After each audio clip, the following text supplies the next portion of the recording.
आजच्या ह्या नांदेड मनपा निवडणुकीच्या निमित्ताने भारतीय जनता पक्षातर्फे जो संकल्पनामा आज आपण इथं लोकार्पण करत आहोत, या कार्यक्रमाचे अध्यक्ष राज्याचे माजी मुख्यमंत्री आदरणीय अशोकरावजी चव्हाण साहेब, ज्यांच्या हस्ते आपल्या संकल्पनाम्याचं प्रकाशन होणार आहे, भारतीय जनता पक्षाचे राज्य उपाध्यक्ष तथा महाराष्ट्राच्या जाहीरनाम्याचे समितीचे अध्यक्ष आदरणीय माधवरावजी, या ठिकाणी उपस्थित असलेले खासदार डॉक्टर अजितजी गोपछडे साहेब, नांदेड जिल्ह्याचे माजी पालकमंत्री आदरणीय डी.पी. सावंत साहेब, भोकर विधानसभेच्या तरुण तडफदार आमदार श्री जयती चव्हाण, भारतीय जनता पक्षाचे दक्षिणचे अध्यक्ष संतोषरावजी हंबर्डे, उत्तरचे अध्यक्ष आमचे किशोरभाऊ देशमुख, भारतीय जनता पक्षाचे ज्येष्ठ नेते आदरणीय बाळासाहेबजी पांडे साहेब,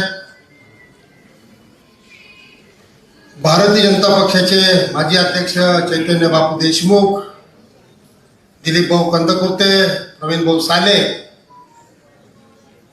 माझे सहकारी संतोष पांडागळे, या ठिकाणी उपस्थित भारतीय जनता युवा मोर्चाचे अध्यक्ष श्री सागरजी, माजी स्टँडिंग कमिटी चेअरमन स्वामीजी, माजी उपमहापौर पवळेजी, इथं उपस्थित सर्व पत्रकार बंधू, इलेक्ट्रॉनिक्स मीडियाचे सर्व मित्र, या ठिकाणी उपस्थित सर्व भारतीय जनता पक्षाचे 67 उमेदवार आणि या संकल्पनाम्याच्या प्रकाशनाला उपस्थित सर्व नांदेड शहरातील प्रतिष्ठित मंडळी, बंधू आणि भगिनींनो, मित्र हो, मागील निवडणुकीमध्ये सुद्धा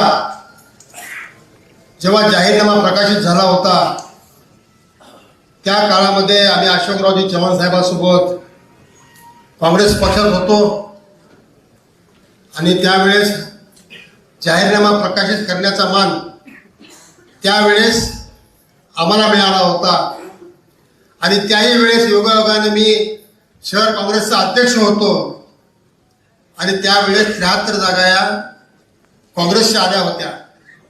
पण आज आम्ही अशोकराव चव्हाण साहेबांबरोबर 2 वर्षापूर्वी भारतीय जनता पक्षात प्रवेश केला. प्रवेश केल्यानंतर आदरणीय देवेंद्र फडणवीसजी असतील, बावनकुळे साहेब असतील, रवींद्र चव्हाण साहेब असतील, अशोक चव्हाण साहेब असतील, या सर्वांच्या आशीर्वादामुळे भारतीय जनता पक्षाचं शहर अध्यक्षपद मला मिळालं आणि आजही भारतीय जनता पक्षाचा जाहीरनामा सर्वात प्रथम भारतीय जनता पक्ष प्रकाशित करीत आहे आणि ह्या जाहीरनाम्यावर प्रकाशक म्हणून माझं नाव शहर अध्यक्ष म्हणून अमर राजूरकरचं आहे. आणि येणाऱ्या काळामध्ये गेल्या वेळेस जसे 73 जागा आल्या होत्या तशाच 100% भाजपच्या जागा यावेळेस या नांदेड मनपामध्ये आल्याशिवाय राहणार नाही, याची मला पूर्णपणे गॅरंटी. मित्र हो, देशाचे कणखर नेतृत्व आदरणीय नरेंद्र मोदी साहेब यांच्या नेतृत्वाखाली विकसित भारताची संकल्पना घरोघरी पोहोचलेली आहे. त्याचबरोबर महाराष्ट्रामध्ये सुद्धा विकसित महाराष्ट्राची कल्पना देवेंद्र भाऊ यांच्या नेतृत्वाखाली घरी घरी पोहोचलेली आहे आणि त्याच धर्तीवर अशोकराव चव्हाण साहेब यांच्या नेतृत्वामध्ये हे विकसित नांदेडची कल्पना घराघरामध्ये नांदेड मनपाच्या हद्दीमध्ये झाल्याशिवाय राहणार नाही. अशोकरावजी चव्हाण यांच्या नेतृत्वात विकसित नांदेडचा संकल्पनामा आपल्यासमोर आम्ही ठेवणार आहोत. मित्र, अजून एक महत्वाची गोष्ट म्हणजे देशाचे माजी पंतप्रधान भारतरत्न कैलासवासी डॉक्टर अटल बिहारी वाजपेयी यांचे शताब्दी वर्ष आहे. या महत्वपूर्ण वर्षामध्ये नांदेड मनपामध्ये भाजपची एक हाती सत्ता आणून अटलजीला विनम्र अभिवादन आपण सर्वजण करणार आहोत.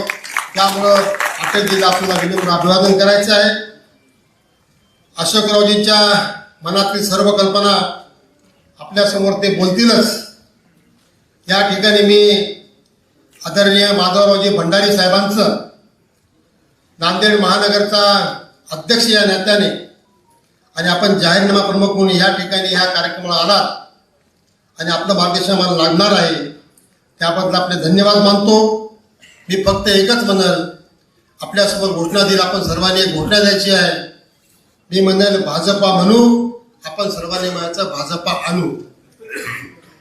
भाजपा म्हणू, भाजपा म्हणू.